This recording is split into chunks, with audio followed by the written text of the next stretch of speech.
Taiwanese President Tsai Ing-wen's recent confirmation that U.S. troops were stationed on the island has triggered China, which may step up its military preparations against the neighboring country that it considers as its breakaway province.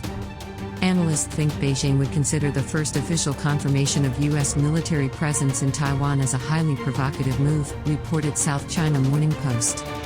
Amid increasing war threats on the Taiwan Strait, Tsai told CNN in an interview aired Wednesday that she believes that the United States would help to defend the island in the event of an attack by China. Confirming the presence of U.S. troops on the self-governed island, Tsai said Taiwan had a wide range of cooperation with the U.S. aiming at increasing our defense capability.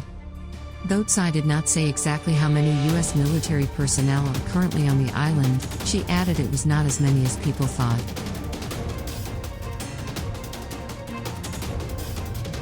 The comments have provoked Beijing, though Taiwan leadership immediately tried to downplay the remarks.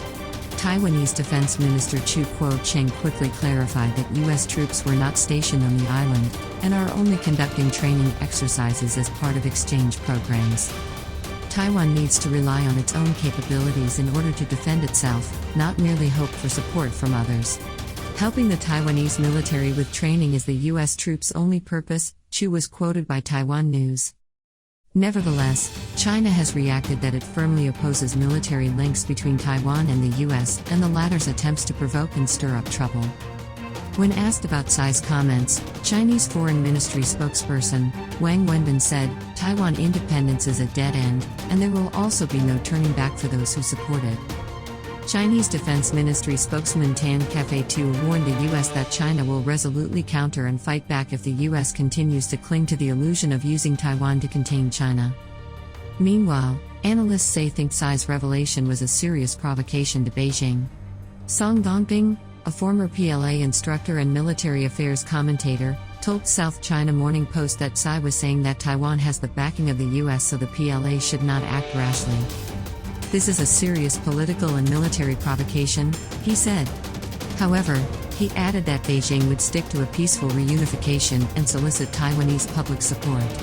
But, on the other hand, mainland China will step up preparations for a military struggle with the U.S.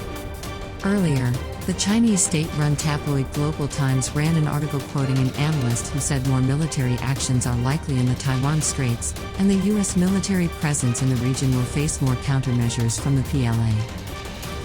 However, Wang Kanyi, director of Taipei-based think tank Taiwan International Strategy Study Society, said Tsai's comments are more aimed at turning ambiguity to clarity, which she believed would help promote Taiwan's security.